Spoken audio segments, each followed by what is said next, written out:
really want to do that, set the stage for your success. We've been hopefully doing that all along during your time in our Teach Ed program. But as you know, the student teaching semester is where it comes together. And to help with that, we have put together a panel this morning, and I think you'll recognize when after I introduce them that they bring a lot of experience to this. And so I'm going to be posing some questions to them that they'll respond to, and then we'll save the last 5 minutes or so. If you have some specific questions that you would like to toss their way, we would certainly welcome that as well. The goal is to have each of the perspectives that will be in a very important triangle when you're out in schools, and that will be you as a student teacher, and then also there'll be the cooperating teacher with whom you'll be working, that you're a guest in their classroom, and then you'll be having that on-site college supervisor coming out to provide you support and to give you feedback on how things are going. And so that's the different perspectives that we have represented here on our panel this morning. And here to my right is Margie Hood. And Margie, in her teaching years, has had 20 at least student teachers, 36 years of teaching at Kirkwood and Horn here in the Iowa City District. So she's going to, as she responds to the questions, be thinking about how it was for her as a cooperating teacher. And because she's not your cooperating teacher, you can ask questions at the end and be quite honest. And because you're not her student teacher or one of her formers, she can be honest too on what her thoughts were about this experience on the cooperating teacher's side. And then Brad Wollinger is a recent graduate of our program. He's beginning his 3rd year in 5th and 6th grade over at Horn Elementary, student taught at Hoover. And we are especially grateful to have him with us because you can imagine on the 2nd day of school, to have a teacher be able to come onto campus and not be in the school, it's huge. So thank you very much, Brad. And I'm sure he remembers his time in a similar panel, maybe even kind of where you sat for that that day. So very familiar with our program. And on my far right is Julie Heiger. I never get that quite right, but Julie's in her 5th year of providing supervision. So she's one of those on-site supervisors who will be coming out to give you feedback, and I'm sure a number of you will be becoming very acquainted with Julie over the course of the semester. So to start on a positive note, I'm just going to toss out a question to them and say, if you're thinking about that student teaching semester, what are some do's that they could jot down? Be sure to, these are the do's, and then after we do that, I'm going to toss the next question is going to be the don'ts. But we're going to start with the positives of, when they think about student teaching, what are the do's? Be sure to's. Okay, so Julie, Brad, Margie, whoever. I would say first, just be positive and get involved. It's just like your practicum experience and your orientation experience and all the other experiences you've had. If you sit in the back in the first week, they're going to let you sit in the back and not do anything. So get that schedule, start looking for kids that you need to sit next to, maybe get to know. Great thing to do is start getting to know names. The sooner you get to know the names, the sooner you get to identify students and start making some friends. I would agree with that. Start greeting the students as soon as you can. Greet them when you see them and give them a smile and get to know them. I would also say get to doing things as much as you can right away. Help out. Find anything you can help out with. When I was student teaching, the first thing I noticed was my cooperating teacher had to go all the way to the office and get his mail every morning. So I said, "Oh, can I do that for you?" And he said, "Yeah, that's great." And that also meant that I got to meet the secretary right away, spend more time saying good morning to her and getting to know people in the office, and that's great. And I guess from a different perspective, I would say it's not brain surgery. And I think a lot of people go in thinking, if I do anything wrong, I'm going to kill the kids. You're not. Go in with like they said, a positive attitude. Ask loads of questions. Cooperating teachers expect that. We actually value that, you asking questions. And I would agree with everything. Go to the special classes with them. Get to know all the teachers you can. Secretaries are invaluable. You really want to know them. You want to know all of the associates in the building. Figure out the routine right away. but probably number one is to know the kids' names. If you can get photos of the kids and take them home that first night and memorize them, do that. It means a lot to kids to be called by name, especially by student teachers. Good. See, they're writing these do's down, so now we're gonna do don'ts. What are some don'ts? I would just remind, it's kind of an interesting dynamic when you're in somebody's classroom because it's their classroom. It's almost like a roommate situation. And, you know, depending on the personality of your cooperating teacher, they could be like, oh yeah, my classroom's your classroom, or it could be, this is your space, this is where you are. So just be conscientious about it. I've had some student teachers in the past that it's been hard to kind of juggle because they do things like leave their chair out or not pick up after themselves. And that's hard, and so the cooperating teacher comes to me and says, okay, you need to talk to your student teacher about this because I don't know how to approach it. So just remember that it's a shared thing and just be respectful of their space. But at the same time, don't be overly shy and be like, oh, I can't put up a bulletin board or anything. You know, feel free to kind of gauge where your cooperating teacher is, but remember, pick up after yourself. Scoot your chair in. Put your bag under the table. Don't leave a mess, because that means a lot to your cooperating teacher. I would say be on time. So Huge. don't be late. It's really, really important to be there on time every day. I would say be there a little early every day. Dress professionally. It's many weeks job interview. Be professional, be on time. That's what I would say. I think that I would just agree with everything they said and say, remember that professionalism includes sort of not circumventing the cooperating teachers' management techniques. You all should have your own management techniques, and they should fit your personality, but when you're in the other classroom and there are established rules, even if you don't agree with them, you have to go along with those. So it probably would be best not to say, well, I would let you do that, but Mrs. So-and-so. You know, so the professionalism covers that. I think at the start, sometimes the whole semester is a little bit daunting about how do I get to there from here. So I wondered if you'd start by sharing just the first day's recommendations. What would you recommend for a student teacher during the first days to focus on? I think we kind of maybe already touched just a little bit on it, getting to know the students' names.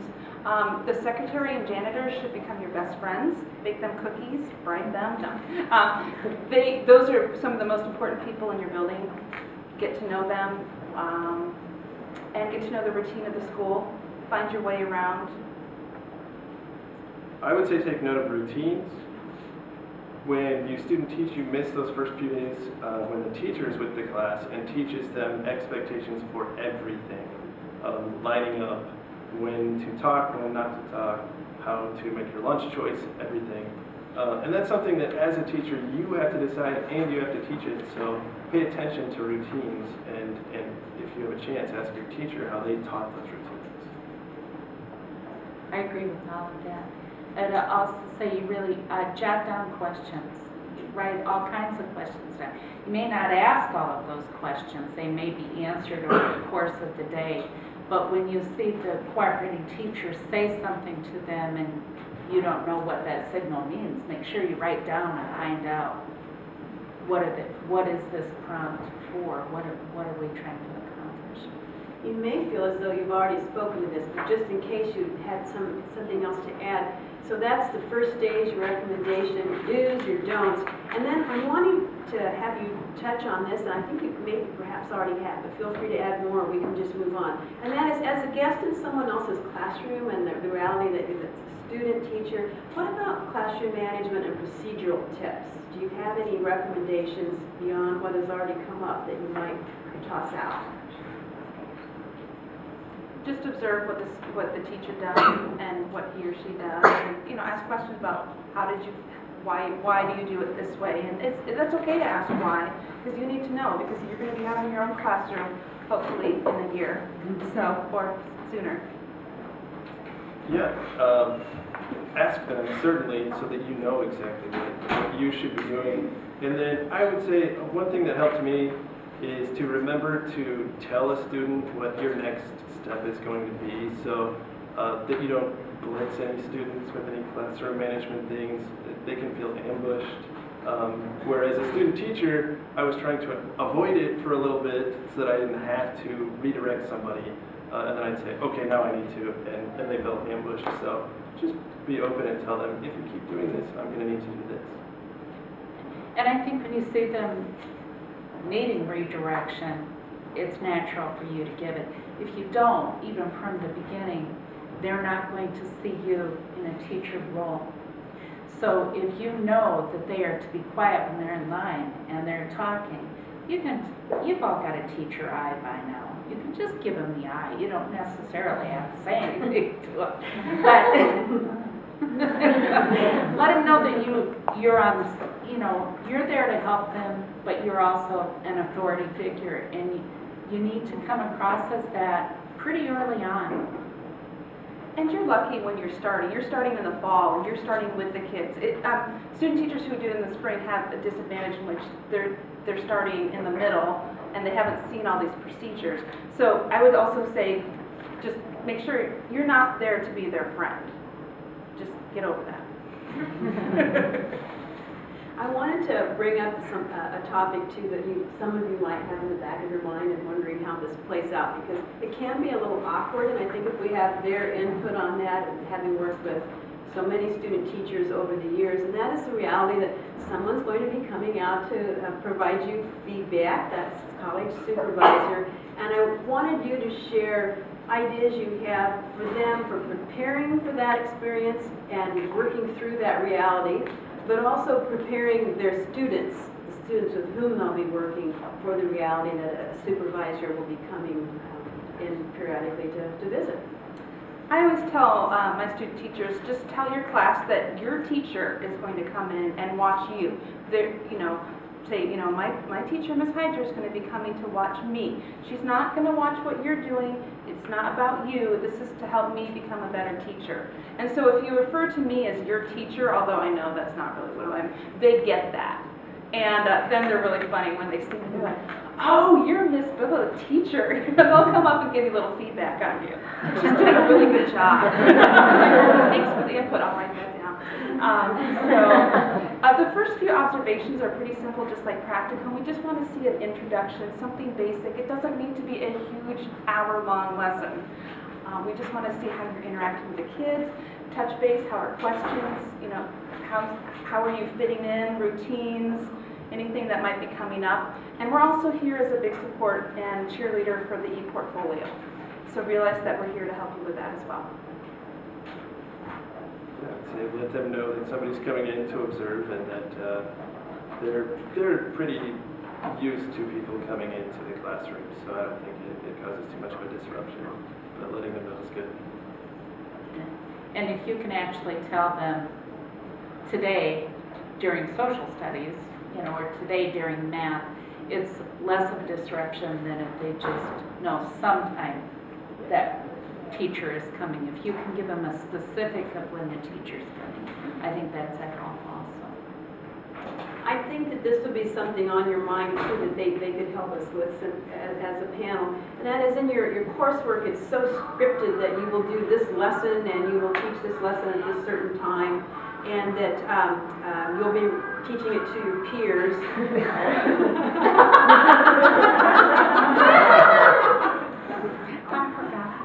So my question for them is, what can you expect as well, I bet you know one person that's not calling you. It's probably not. Not this time anyway. With instructional planning and student assessment, and then of course parent communication, I imagine you're wondering, what will my level of involvement be? Will I be using the cooperative teachers' plans, or will I be responsible for all of my planning and assessment? Will I be the one that's doing the grading, or will I be communicating with parents, or how does that play out from your experience during the student teaching semester? The student teaching, it's a really nice kind of wave. I like to think of it where at the beginning you're just very much you know, still with the cooperating teacher. And then you're going to be eventually, you know, doing your head teaching, and then it's kind of a phase out. So at the beginning, it's just going to be a lot of observing, maybe watching your teacher do DRAs are coming up, so you'll probably be watching a lot of DRAs and Dibble testing, and you'll get to see how they do that. You won't be responsible for doing the DRA testing or anything, because the teacher needs to be consistent and do that. But certainly sit in on a few if possible to see, because you will be doing those in your classroom to see how that's done. And that's a great thing to bring up in an interview. Say, yes, I've had experience, I've seen how DRAs are assessed, I've seen Dibbles, I've seen do the math assessments, whatever assessments you can throw out. So at the beginning, you know, anything you can do to get involved for parent-teacher conference, attend them, see how those go. It's very important for parent-teacher conference to see how your teacher is wording things. So when that little student that might not be on task all the time, how does she or he word, "The kid drives me crazy"? I mean, you can't say that. But there are great ways that teachers have this way of conveying this information that the parents are like, oh, okay, instead of really. So, you're not going to be responsible for everything. So you're going to be okay. I think you say the student would benefit from support in not driving me crazy. That's right. But the Just wheel is kidding. spinning, but the hamster's dead.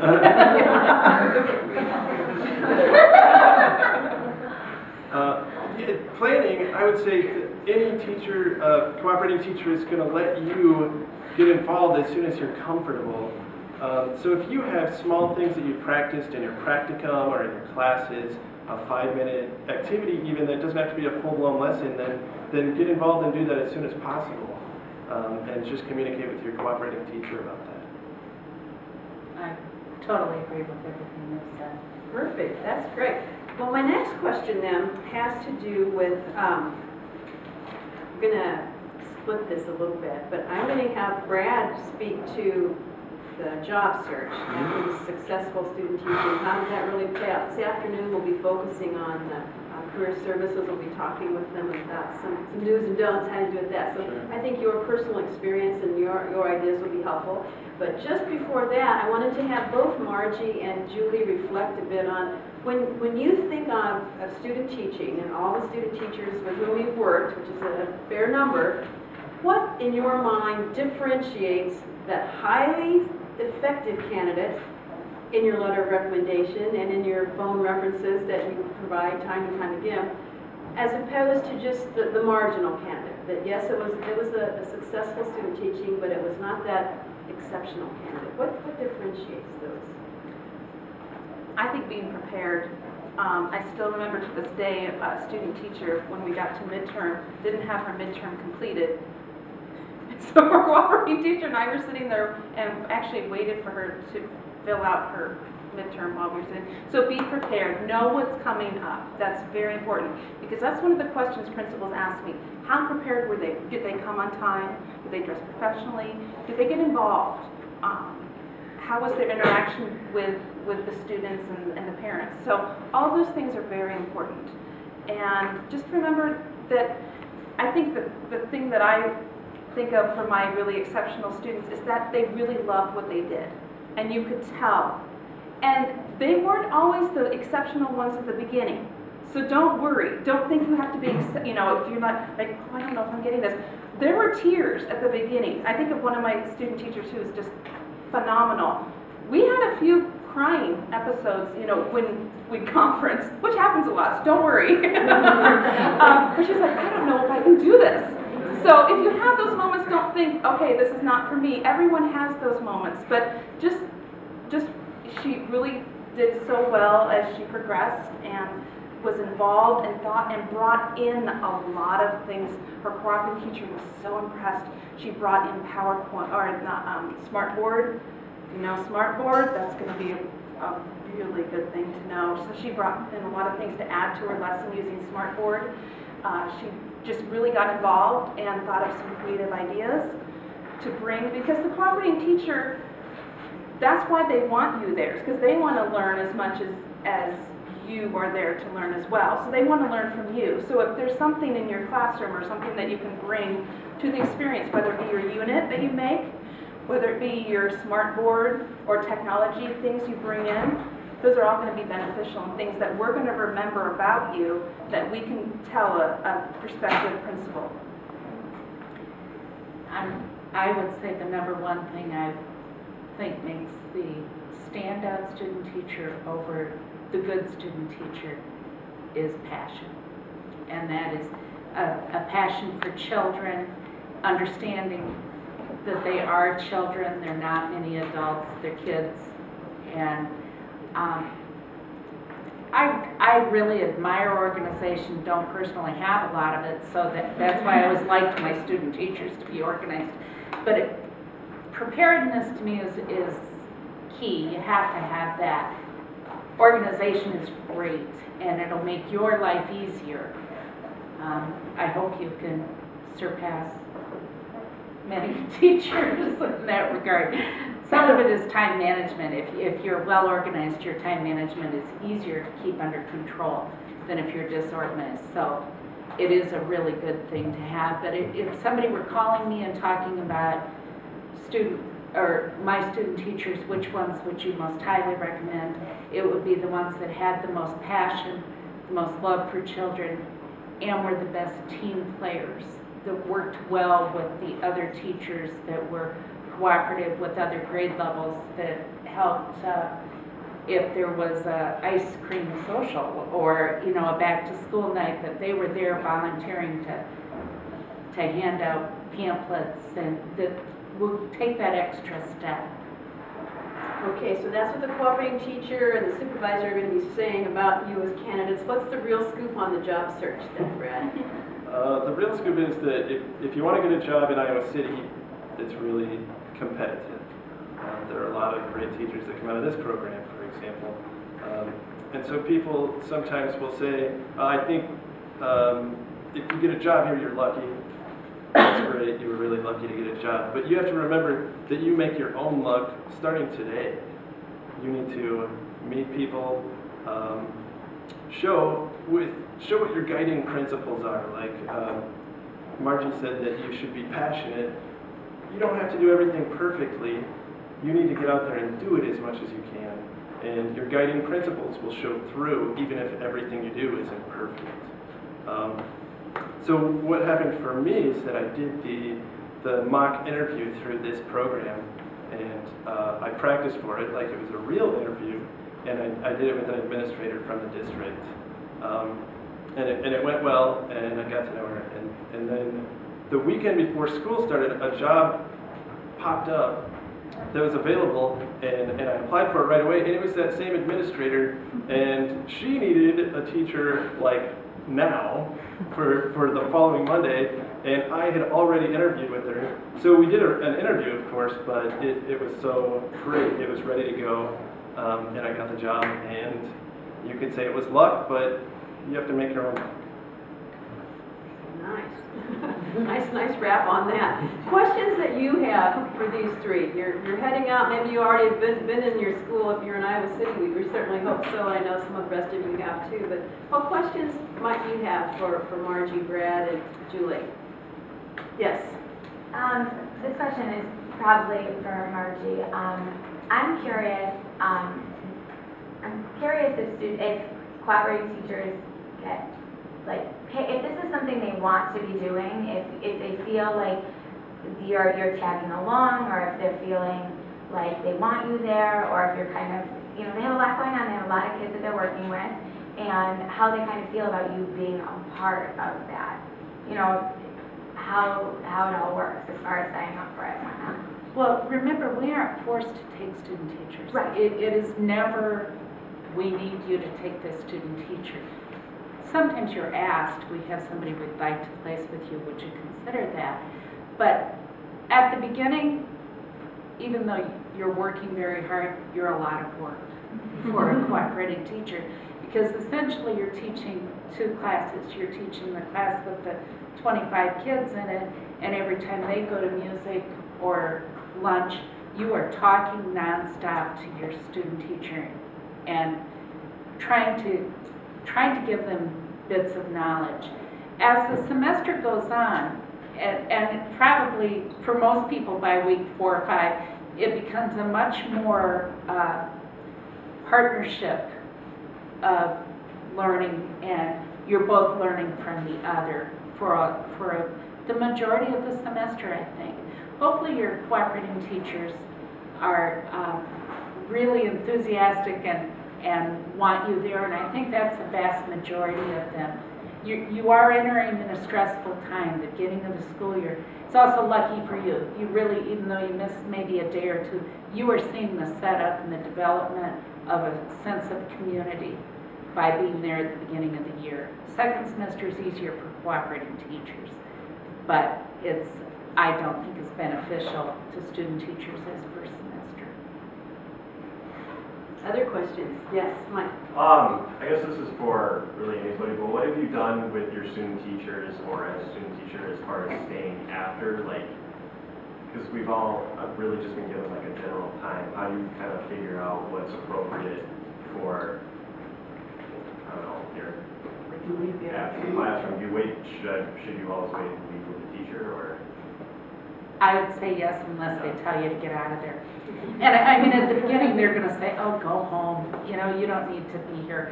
But as the semester goes on, if they work till 4:30, you probably should work till 4:30, would be my take on it. And I hear a lot of the feedback, because I'll talk with your cooperating teachers and say, are they coming on time, are they staying after school? And those student teachers that leave right at 3:30, it's noted. And it's not only seen by your cooperating teacher, it's also seen by those in the building. So I'll have other teachers come up and say, you know, that student teacher has been leaving at like 3:15 for the past 5 days. They notice, the principal notices, which, so, yeah, Good enough question, said. Mike. Other questions?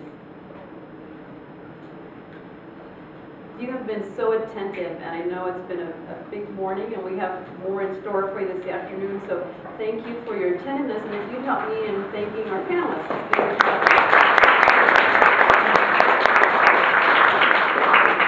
So I think you're off, and you come back at 1.